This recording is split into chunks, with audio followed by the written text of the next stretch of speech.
मेरे प्यारे बच्चों, स्वागत है आप सभी का एक बार फिर से आपके अपने प्यारे से YouTube channel Kritika study point में। और बच्चों, आज का सेशन आधारित है क्लास 10th की second chapter Nelson Mandela long walk to freedom. यह ऑटोबायोग्राफिकल एक्सट्रैक्ट है।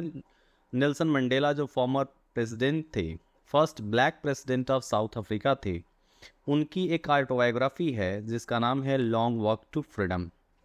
उसका एक्सट्रैक्ट लिया गया है और इस चैप्टर में यह बहुत सारी जो है डिफ़िकल्टीज आती हैं स्टूडेंट्स के सामने जब कभी भी इसे वो समझने की कोशिश करते हैं, या जब कभी एग्ज़ाम नज़दीक होता है तो उनके मन में एक अजीब सा जो है कन्फ्यूज़न की स्टेट आ जाती है, जिससे बच्चे एकदम से घबरा जाते हैं। तो इस चैप्टर्स को हम इतनी ईजी करके जब पढ़ेंगे बच्चे, जिससे कोई जो कन्फ्यूज़न आपके मन में नहीं रह जाएगा। एक एक पॉइंट समझना, क्योंकि नेल्सन मंडेला ने इस चैप्टर को जो लिखा है उसमें ऐसे ऐसे वोकैब्स यूज़ किया है, जिस वोकैब्स को हम अगर एक्सप्रेस करेंगे, उसको अगर समझेंगे तो कंप्लीट एक एक लाइन जो है, और उसमें भी बेटा ये एनसीईआरटी है, और एनसीईआरटी बेटा गागर में सागर होता है, उसमें मोर एंड मोर एक्सप्लेनेशन की नीड होती है। सिर्फ उसका वर्ड मीनिंग बता देना जो काफ़ी नहीं होता है। ठीक है बेटा, तो बिना देरी किए हम चलते हैं अपने इस सेकंड चैप्टर को जो शुरू करने, Nelson Mandela long walk to freedom. और यह एक्चुअली ऑटोबायोग्राफी है लिटरेरी जेनर का। लिटरेचर में एक तरह से ऑटोबायोग्राफी होता क्या है, तो life history of a man written by himself is called an autobiography. But biography क्या होती है? Life history of a man written by someone else.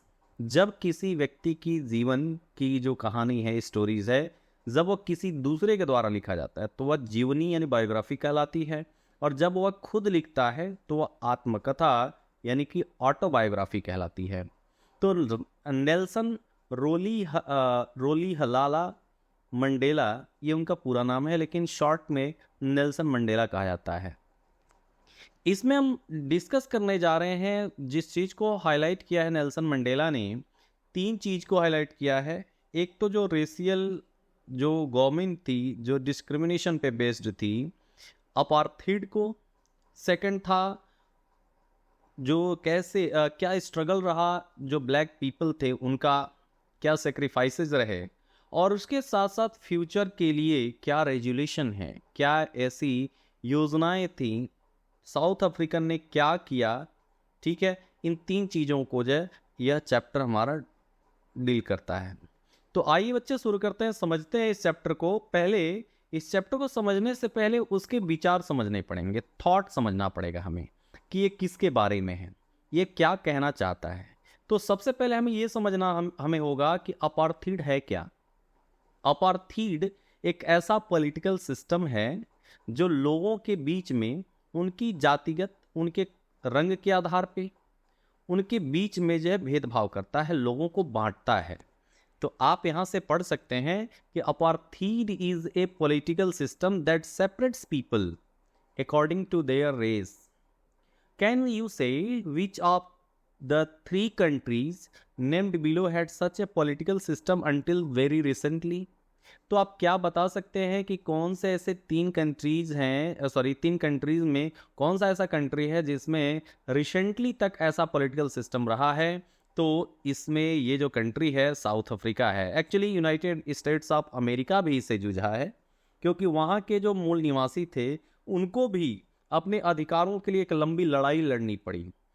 Martin Luther king junior के अगुवाई में सिविल वॉर लड़ा गया अमेरिका में, और वहाँ पर भी जो है जो ब्लैक पीपल थे उनको अपने अधिकार प्राप्त करने के लिए लंबा जो है संघर्ष करना पड़ा। ऑस्ट्रेलिया में भी सेम कंडीशन था, लेकिन जो रिसेंटली जहाँ की हैपनिंग हम पढ़ने जा रहे हैं वह है हमारा साउथ अफ्रीका। जब साउथ अफ्रीका 1994 में क्या होता है, आज़ाद होता है, और यहीं पे इसी रेशियल डिस्क्रिमिनेशन के खिलाफ लड़ाई लड़ने के लिए आपके father of nation Mahatma Gandhi भी गुजरात के एक व्यापारी अब्दुल्ला नाम के थे, उनके बुलावे पर अफ्रीका में वो जाते हैं 1893 में, और वहाँ पर लगभग 24 सालों तक जो है रह करके और इस मीन अपार्थीड सिस्टम है इसके खिलाफ लड़ाई लड़ते हैं।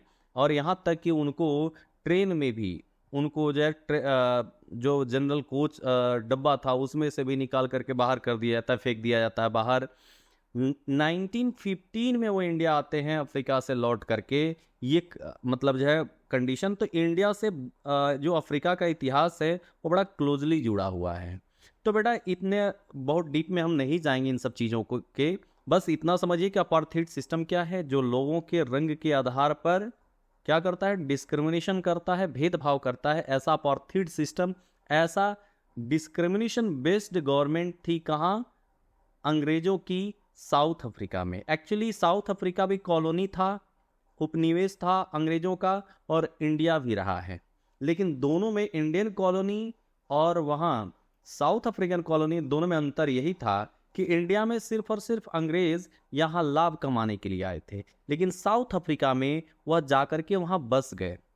और जब वहाँ सेटल हुए ना, तो जितने भी पब्लिक प्लेसेस थी उनको दो दो पार्ट में डिवाइड कर दिए, ब्लैक एरिया और वाइट एरिया। तो वाइट एरिया में ब्लैक का जाना प्रोहिबिटेड था पूरी तरह से।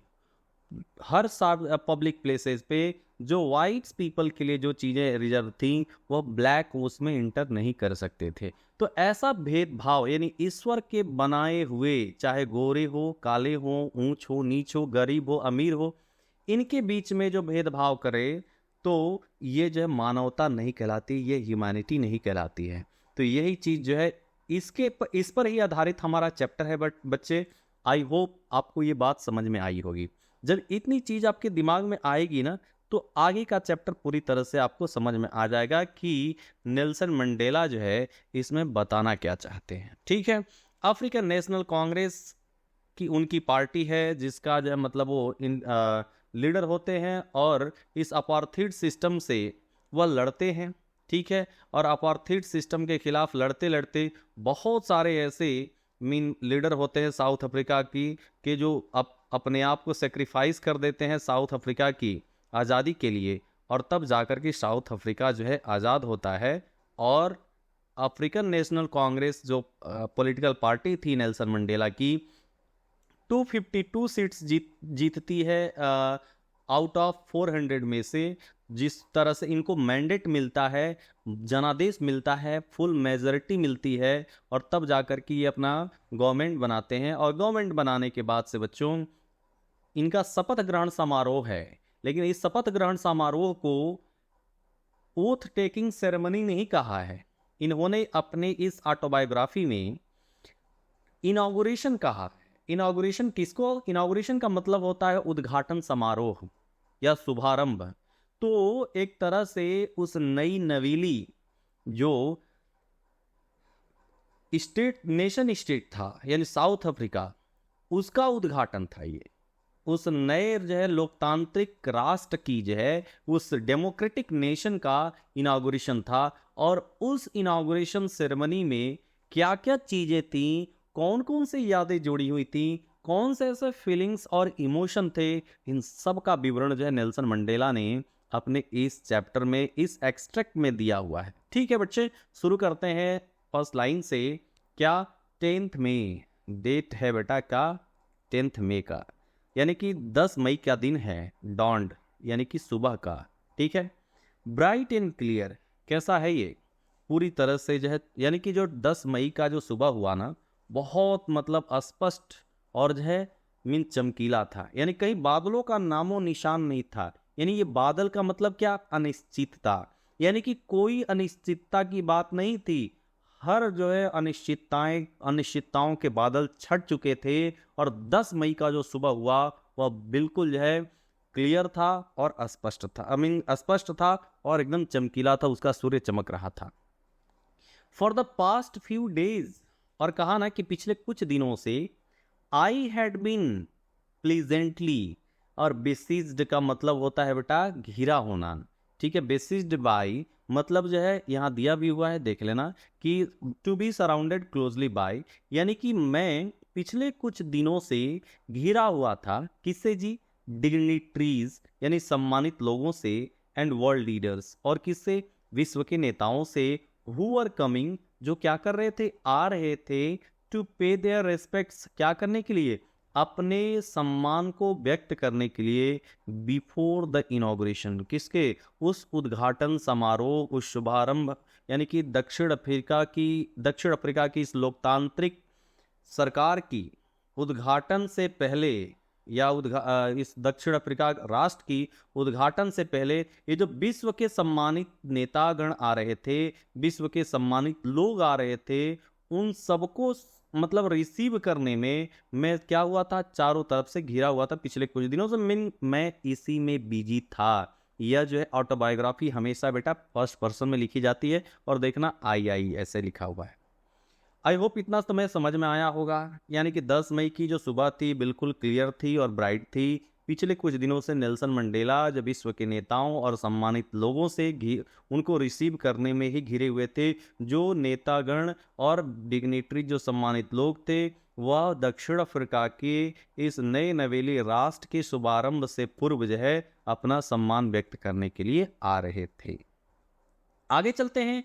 द इनॉग्रेशन, और जो शुभारंभ था, वुड बी द, क्या होगा वो, लार्जेस्ट गैदरिंग, मतलब सबसे बड़ा जो है गैदरिंग, सबसे बड़ा जमावड़ा था। कहाँ, एवर ऑफ इंटरनेशनल, किसका जमावड़ा था, मतलब ऐसा गैदरिंग अभी तक साउथ अफ्रीका की सॉइल पे, साउथ अफ्रीका की धरती पर इतनी बड़ी किसकी, इंटरनेशनल लीडर्स की गैदरिंग आज तक नहीं हुई थी। कहने का सेंस ये है कि चूंकि रेशियल गवर्नमेंट जो थी, उस रेशियल गवर्नमेंट के डिस्क्रिमिनेशन के ही वजह से विश्व के बहुत सारे राष्ट्रों ने अपना नाता साउथ अफ्रीका के साथ जो है तोड़ लिए थे। चाहे वो कल्चरल जो है रिलेशनशिप हो, या जो है पॉलिटिकल रिलेशनशिप हो, डिप्लोमेटिक रिलेशनशिप हो, या जो है फाइनेंस ट्रेड एंड कॉमर्शियल जो है रिलेशनशिप हो। तो हर तरह की जो रिलेशनशिप था, तो विश्व के जो अलग अलग जो राष्ट्र थे उन सभी राष्ट्रों ने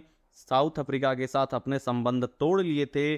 और इसके ही वजह से साउथ अफ्रीका पूरी तरह से दुनिया से अलग थलग पड़ गया था। लेकिन जब वहां के नेटिव पीपल खड़े होते हैं और इस रेशियल गवर्नमेंट के खिलाफ जो है संघर्ष करते हैं, तो साउथ अफ्रीका जो है आज़ाद होता है 1994 में। और 1994 का 10 मई का दिन है जब विश्व के अधिकतर देशों से जो वहाँ के डिग्निटरीज और उसके साथ साथ वहाँ के जो नेता हैं, जो लीडर्स हैं, वह आ रहे हैं साउथ अफ्रीका की धरती पे, और नेल्सन मंडेला उनको रिसीव करने में जो है व्यस्त हैं। और कह रहा है कि अब तक का साउथ अफ्रीका की धरती पर अंतर्राष्ट्रीय नेताओं का सबसे बड़ा यह जो है जमावड़ा था।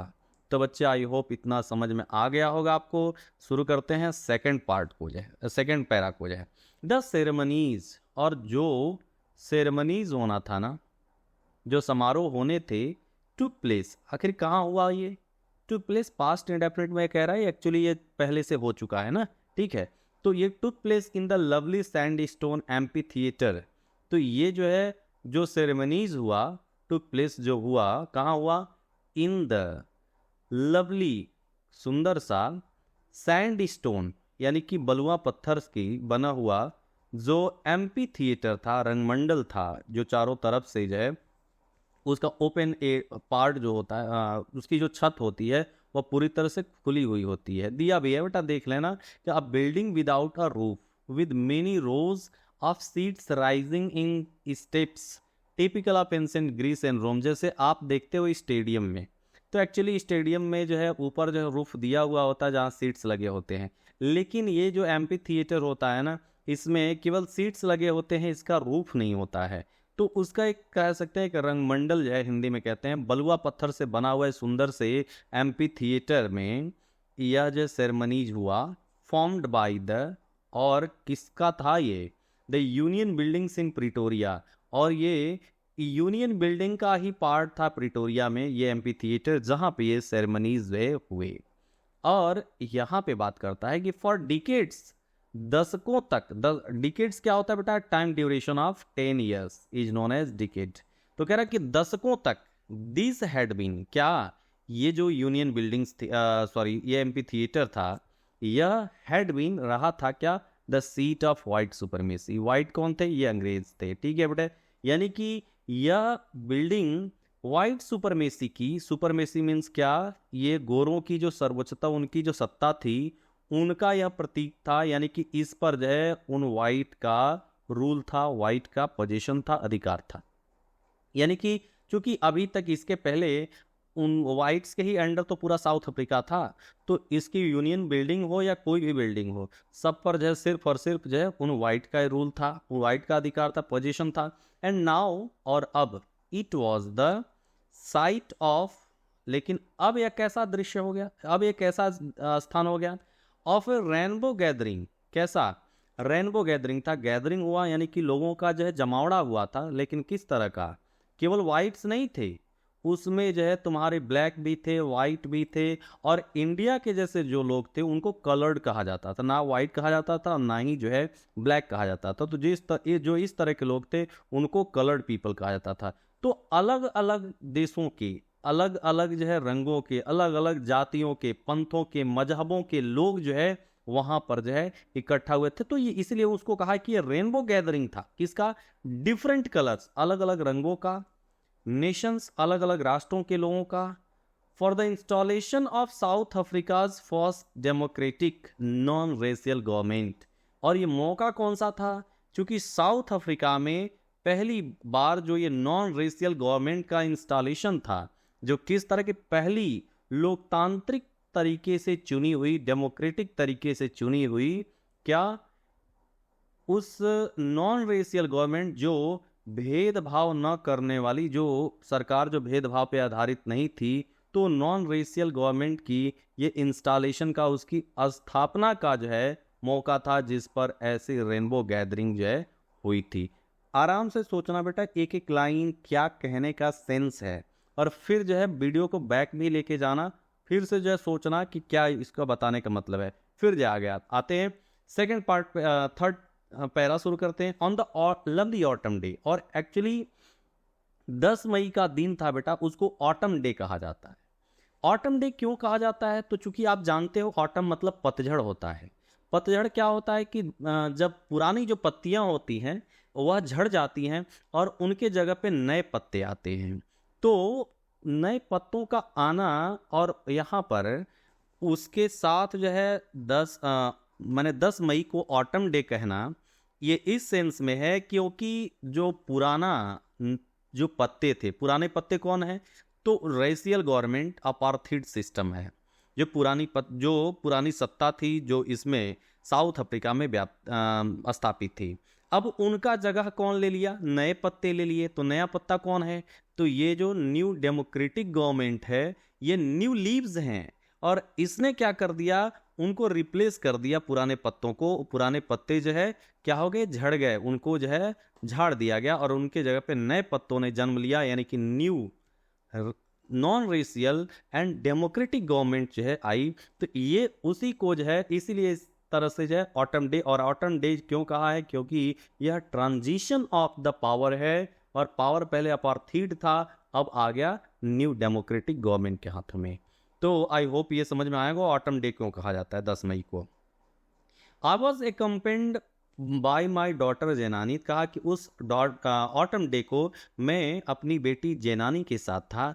ऑन द पोडियम, और पोडियम पे mister de Klerk was the first, ये कह रहा है कि मिस्टर डी क्लर्क ये पहले व्यक्ति थे, स्वॉन शपथ लिए, स्वॉन इन मीन शपथ लिए, एज सेकेंड डिप्टी प्रेसिडेंट। कैसे, सेकेंड डिप्टी प्रेसिडेंट के तौर पे मिस्टर डी क्लर्क ने पहले शपथ लिया। ठीक है, शपथ कब ले रहे हैं, पहली बार, मतलब पहले ये ले रहे हैं, लेकिन कैसे ले रहे हैं, किस रूप में ले रहे हैं, तो सेकेंड डिप्टी प्रेसिडेंट होते हैं, द्वितीय उपराष्ट्रपति के रूप में जो है ये शपथ लेते हैं। देन तब उसके बाद से कौन आता है, then Thabo Mbeki was sworn in first deputy president. तब उसका जो है, उसके बाद से मिस्टर डी क्लर्क के बाद से थाबो एम्बेकी, मिस्टर डी क्लर्क जो व्हाइट्स थे, जबकि थाबो एम्बेकी जो है ये ब्लैक हैं, वॉज स्वॉर्न इन, ये शपथ लिए एज फर्स्ट डिप्टी प्रेसिडेंट। बेटा ये है ना कि जब आज़ाद हो गया साउथ अफ्रीका,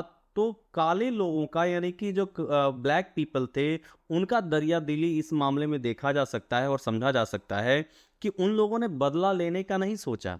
उन्होंने सोचा कि अगर हम वाइट से, गोरों से अगर हम लोग जब बदला लेंगे, जो शोषण हम लोगों का किए, जिस तरह का व्यवहार हम लोग से किए, तो इससे हमारा साउथ अफ्रीका और भी पीछे चला जाएगा। इसलिए उन लोगों ने कहा कि हम एक मानवता का मिसाल पेश करेंगे और एक ऐसे समाज का निर्माण करेंगे जो विश्व की समाज के लिए, विश्व के लिए एक जो है नजीर बनेगा। इसलिए उन लोगों ने क्या किया, गोरों को माफ कर दिया और कहा कि हम दोनों मिल करके अतीत को भुला करके, पास्ट को भुला करके हम एक नए फ्यूचर का निर्माण करेंगे। और दोनों जो है यहाँ पर जो मिल जाते हैं, कौन कौन, यानी कि ब्लैक भी और वाइट भी, और दोनों मिल करके गवर्नमेंट बनाते हैं और नए साउथ अफ्रीका के लिए प्रयास करते हैं। तो उसी के तौर पे जो मिस्टर डी क्लर्क थे वह सेकंड डिप्टी प्रेसिडेंट के तौर पे शपथ लेते हैं, लेकिन वह जो है क्या सेकंड डिप्टी प्रेसिडेंट थे और पहले ही जो है शपथ लिए। और दूसरा यानी जो फर्स्ट डिप्टी प्रेसिडेंट हैं वह दूसरे नंबर पे शपथ लेते हैं, उनका नाम है थाबो एम्बेकी। स्वर्ण मतलब शपथ लेना होता है। When it was my turn, लेकिन जब इन दोनों के बाद जब मेरी बारी आई, I pledged, तो मैंने शपथ लिया क्या, to obey, पालन करने का, मानने का, and uphold the constitution, और जो संविधान की जो निहित जो प्राविधान है, जो नियम है, उनको बनाए रखने का, अक्षुण्ण बनाए रखने का, and to devote myself, और अपने आप को समर्पित रखने का, to the well being of the republic and its people, कि ये जो साउथ अफ्रीका का गणराज्य है, रिपब्लिक है, और उसके जो नागरिक हैं, इन सब के प्रति अपने आप को समर्पित रखने का और संविधान को पूरी तरह से प्रिजर्व रखने का, संविधान में जो निहित जो नियम कानून है उन सबको जो बनाए रखने का मैंने शपथ लिया। टू द असेंबल्ड गेस्ट, और फिर उसके बाद से जो वहाँ पे असेंबल्ड गेस्ट थे, जो उपस्थित या इकट्ठे जो अतिथि थे, उनको संबोधित करते हुए, एंड द वॉचिंग वर्ल्ड, और जो देखता पूरा विश्व जो देख रहा था उनको संबोधित करते हुए, आई सेड, मैंने कहा, क्या कहा, कि today all of us do by our presence here confer glory and hope to newborn liberty out of the experience of an extraordinary human disaster that lasted too long, must be born a society of which all humanity will be proud. So these are the words of Nelson Mandela. और ये जो है क्या है, Nelson Mandela की speech का part है। इसमें नेल्सन मंडेला कहते हैं कि आज ऑल ऑफ अस, हम सभी, डू किसी चीज़ पे जोर डालना होता है ना बेटा, तो वहाँ डू जो है देते हैं, डू फोन मी, फोन जरूर करना। तो इस तरह से ये कह रहा है कि आज हम सभी डू बाय और प्रेजेंस हियर, यहाँ पर उपस्थित होकर के, कॉन्फर ग्लोरी, अपनी क्या करते हैं, खुशी को व्यक्त करते हैं, ठीक है, and hope to newborn liberty, और इस नई नवेली या नई जन्मी जो स्वतंत्रता है, ठीक है, उसको एक आशा देते हैं, ठीक है, out of their experience of N extraordinary human disaster, और कहाँ से निकल करके, आउट ऑफ द, ये जो निकल करके जो अनुभव आया, ठीक है, एक्सपीरियंस आया, कहाँ से, of N extraordinary human disaster, ये जो अद्वितीय, अनोखी मानवीय जो विपदा थी, ये एक्स्ट्राऑर्डिनरी ह्यूमन डिजास्टर है क्या बेटा, ये जो है वही अपार्थाइड सिस्टम है। तो यानी कि इस एक्स्ट्राऑर्डिनरी ह्यूमन डिजास्टर से प्राप्त जो अनोखी यानी कि अनुभव था, ठीक है, उससे पा करके, दैट लास्टेड टू लॉन्ग, जो लंबे समय तक जो है, मतलब बहुत लंबे समय तक नहीं टिक पाई, ठीक है, उससे हमने जो है हम निकल करके आए और एक अनुभव लेते हुए हमने ये प्रतिज्ञा किया है कि must be born a society, कि हमें एक ऐसे समाज का निर्माण करना चाहिए, ऑफ विच, जिस पर या जिसको, all humanity will be proud, जिस पर जो है पूरे संसार, पूरी मानवता को जो है प्राउड होना चाहिए, गर्व से जो है गर्व महसूस करना चाहिए। तो वही यहाँ पर नेल्सन मंडेला कह रहा है कि यानी कि ब्लैक्स को, वाइट्स को माफ़ करते हुए ये लोग कहते हैं कि हम लोग जो है बदला नहीं लेंगे, हम लोग जो क्या करेंगे, एक नया जो है पूरे विश्व को एक नज़ीर पेश करेंगे, मानवता का मिसाल पेश करेंगे, एक ऐसा समाज बनाएंगे जिस पे पूरा विश्व जो है गर्व महसूस करेगा। कैसे करेंगे? तो हम वाइट्स को उनके द्वारा किए हुए जो करतूत हैं उनको माफ़ करते हुए हम मिल करके एक नए समाज का निर्माण करेंगे वाइट्स के साथ। तो अब यहाँ से शुरू करते हैं बेटा नेक्स्ट पैरा को। वी, हम लोग यानी कौन, south African, who were outlaws not so long ago, कहा कि बहुत लंबे समय तक जो है हम लोग आउटलॉज नहीं रहे हैं। ठीक है, यानी कि इस पॉलिसी जो थी किसकी, अपार्थीड की, इस अपार्थीड के पॉलिसी से ही जो है कई कंट्रीज ने क्या कर लिया, पहले जो अपने डिप्लोमेटिक जो रणनीतिक या कूटनीतिक जो रिश्ता था साउथ अफ्रीका के साथ, उन लोगों ने तोड़ लिया था। अभी मैंने बताया कि अपार्थीड सिस्टम होने के नाते साउथ अफ्रीका में बहुत सारे देशों ने साउथ अफ्रीका से अपने रिश्ते तोड़ लिए थे। तो कह रहा है कि who were outlaws not so long ago, बहुत लंबे समय पहले नहीं, हम लोग जो है हमसे रिश्ते जो है नहीं रह गए थे जब विश्व के बहुत सारे देशों के साथ। हैव टुडे, लेकिन आज क्या, been given the rare privilege, लेकिन ये अधिकार हमें मिला है या दिया गया है, ऐसी दुर्लभ अधिकार जो है, ठीक है, या ऐसे प्रिविलेज, ऐसा मतलब जो छूट मिला है हमको, वह टू बी होस्ट, जिससे हम क्या कर सकते हैं, टू बी होस्ट की मेजबानी कर सकते हैं, to the nations of the world on our own soil, हमें यह जो है छूट मिली है कि हम अपनी ही धरती पे विश्व के बहुत सारे राष्ट्रों की मेजबानी जो है अपनी धरती पे कर सकते हैं। यह जो है रेयर प्रिविलेज हमें मिला है, यह ऐसी दुर्लभ जो है छूट मिली है, जबकि बहुत लंबे समय नहीं हुआ, कुछ ही दिनों पहले तक जो है विश्व के अधिकतर देशों के साथ हमारे डिप्लोमेटिक रिलेशंस नहीं थे, लेकिन कुछ ही दिनों के अंदर हमें ये प्रिविलेज मिला है जिससे हम विश्व के अधिकतर देशों के नेताओं का या उनके जो है डिग्निटरीज का अपनी साउथ अफ्रीका की सॉइल पे उनका जो है मेजबानी कर सकते हैं। अब यहाँ से कह रहे हैं we thank all of our distinguished international guest, तो वहाँ जो उपस्थित जो अंतर्राष्ट्रीय जो अतिथि थे, जो अलग अलग जो है जो विशिष्ट अतिथि जो वहाँ पर आए थे, तो उनको जो है थैंक्स कन्वे करते हैं, धन्यवाद ज्ञापित करते हैं नेल्सन मंडेला, और कहते हैं for having come to take position with the people of our country what is after all a common victory for justice, for peace, for human dignity. कहा है कि ये जो अंतर्राष्ट्रीय नेतागण आए हैं, जो अतिथि आए हैं, वह हमारे साथ, वह सिर्फ एक अतिथि के तौर पे नहीं है, जो हमें मिली हुई है क्या, ये जो न्याय मिला हुआ है, विक्ट्री फॉर जस्टिस, यानी कि न्याय के लिए जो हमारी जो कॉमन विक्ट्री मिली है, यानी कि जो ये साझी जीत मिली हुई है, पीस, शांति के लिए जीत मिली हुई है, फॉर ह्यूमन डिग्निटी, मानव सम्मान के लिए जो हमें एक तरह से कॉमन विक्ट्री मिली हुई है, तो इस कॉमन विक्ट्री का के साझेदार के तौर पे, शेयरर के तौर पे ये सारे अंतर्राष्ट्रीय नेता या जो अतिथि हैं ये पोजीशन लेने के लिए आए हैं, यह भी हमारी खुशियों के भागीदार बनने के लिए आए हैं, वह साझेदार बनने के लिए आए हैं। यह नेल्सन मंडेला उन अंतर्राष्ट्रीय नेताओं को संबोधित करते हुए धन्यवाद ज्ञापित करते हैं कि आपको सिर्फ और सिर्फ आप एक देखने के लिए नहीं आए हैं, बल्कि हमारी खुशियों के साझेदार हैं। जितने खुशियों के हकदार हम हैं, उतना ही जो है हकदार आप भी हैं। ठीक है, यह उनको संबोधित करते हुए नेल्सन मंडेला कहते हैं। अब आगे आते हैं बेटा, ये कह रहा है ना, we have at least achieved our political emancipation, और हम लोग कम से कम ये जो राजनीतिक इमेनिसिपेशन है, जो फ्रीडम है, जो रिस्ट्रिक्शन से मतलब जो कह रहा है ना कि जो हमें राजनीतिक जो अधिकार थे ना उसे छीन लिया गया था, और ये जो बंधन थे, ये राजनीतिक जो है मतलब बंधन में हमें डाल दिया गया था, उस पॉलिटिकल इमेनिसिपेशन को उनसे हमें छूट मिला और हम अपने राजनीतिक अधिकारों को प्राप्त कर लिए कम से कम। वी प्लेज, और हम शपथ लेते हैं, आवर सेल्व्स, खुद से, टू लिबरेट, क्या करेंगे, आज़ाद करेंगे, ऑल आवर पीपल, अपने सभी लोगों को, from the continuing bondage of poverty.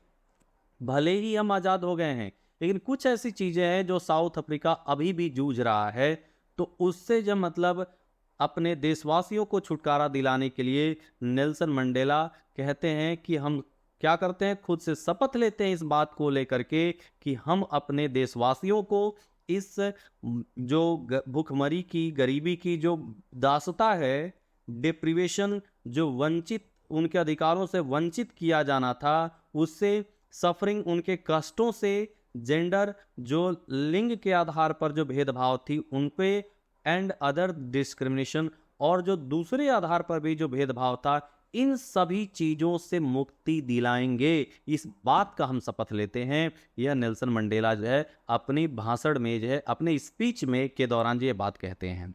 तो अब ये आगे कहते हैं कि never never and never again shall it be that this beautiful land will again experience the operation of one. और कह रहा है कि कभी नहीं, कभी नहीं, फिर अब कभी जो है यह साउथ अफ्रीका की धरती, यह खूबसूरत धरती ऐसे अनुभव नहीं करेगी, ऐसी अपार्थीड जैसी विपदा का जो सामना नहीं करेगी या उसका अनुभव नहीं करेगी। द ऑपरेशन, ऐसा अत्याचार का जो है मतलब अनुभव नहीं करेगी जिससे पूरी मानवता को जो है शर्मसार होना। कह रहा है कि beautiful land will again experience the operation of one by another, कि यह फिर से ऐसी यह धरती जो है दोबारा कभी ऐसा अनुभव नहीं करेगी कि एक के द्वारा दूसरे पर जो है अत्याचार किया जाए, फिर से इस धरती पर मुमकिन नहीं है। और कहता है ना, द सन, ये जो सूरज है, शैल never set on so glorious a human achievement. कारण जो मानव उपलब्धियों का ये जो सूरज है ना, ये जो चमकता हुआ सूरज है, यह कभी इसका अस्त नहीं होगा। यानी कि मानव की जाए क्या उपलब्धि है, तो ह्यूमन अचीवमेंट क्या है, तो वही क्या, जो अपार्थीड सिस्टम है उस पर जो जीत है, तो यही जीत, यही कॉमन विक्ट्री ही क्या है, ह्यूमन अचीवमेंट है। तो इस ह्यूमन अचीवमेंट का जो सन है, यह साउथ अफ्रीका की शानदार धरती पे, इस धरती पे उसका अस्त होना अब जो है नहीं है। यानी कि फिर से अब अपार्थीड सिस्टम नहीं आएगा, और ना ही जो ये स्वतंत्रता मिली है हमें, इसको कोई छीन पाएगा। लेट फ्रीडम रेन, अब स्वतंत्रता का वास हो। गॉड ब्लेस अफ्रीका, भगवान अफ्रीका को जो है सुखी रखें। तो बेटा इसको इन मीन्स फर्स्ट पार्ट में इतना ही रहने देते हैं, सेकंड पार्ट को जो है कंटिन्यू करते हैं तुरंत। और क्योंकि इसके बाद से हमें लाना है 50 से भी एबव MCQs क्वेश्चन, जो आपके एग्जामिनेशन के पॉइंट ऑफ व्यू से बहुत ही इंपॉर्टेंट होने वाली है। एक एक लाइन समझने की कोशिश करना, जहां नहीं समझ में आएगा फिर से बैक जाना, फिर से जब वीडियो को जब प्ले करना, फिर से देखना, और इसके बावजूद भी कहीं नहीं समझ में आता है तो आप मुझे पर्सनली मैसेज कर देना या कमेंट बॉक्स में जो लिख देना, मैं आपको जो समझाने की पूरी कोशिश करूंगा। तो अब तक के लिए इतना ही रहने देते हैं बेटा। Thanks for watching this video, मिलते हैं नेक्स्ट वीडियो में।